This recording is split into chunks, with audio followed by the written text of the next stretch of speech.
If you're developing your psychic abilities and you're confused because you can't tell whether you're making it up or actually getting a message, this is how I went from feeling that way to rock solid confidence and getting messages with extreme clarity. As I was learning to bring more of an awareness to my psychic abilities, I did a lot of practice readings. I'd go around to these different spiritual circles where that's all it was. It was just people doing practice readings for other people. And boy, did I suck at it. Every reading I gave, I felt like I was making it up the entire time. Even worse, the practice readings that I was doing, nobody could resonate with anything I was saying. Then one day I did a reading for my brother, and he was a total skeptic at the time. I remember getting that feeling like, I'm just making it up. I suck at this. I'm terrible. The whole time I was giving the reading.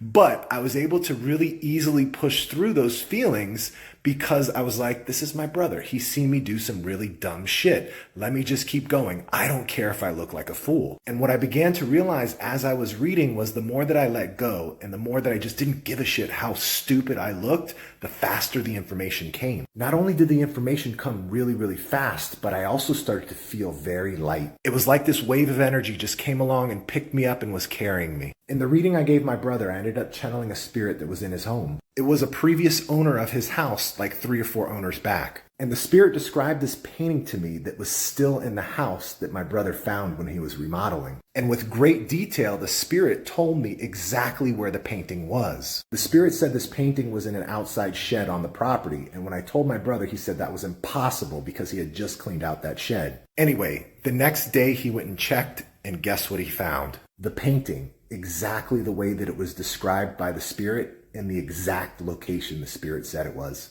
What I learned from that experience was I needed to let go of this need to be right. And I needed to not worry about looking like a fool or what others thought of me. So I did some trauma therapy around that, and what I discovered was some insecurities that were stemming from my childhood. I ended up breaking through and resolving those insecurities in a trauma therapy session, and my spirit communication went to new levels after that. Because now I was able to give readings without caring about the outcome. Who resonates with this message?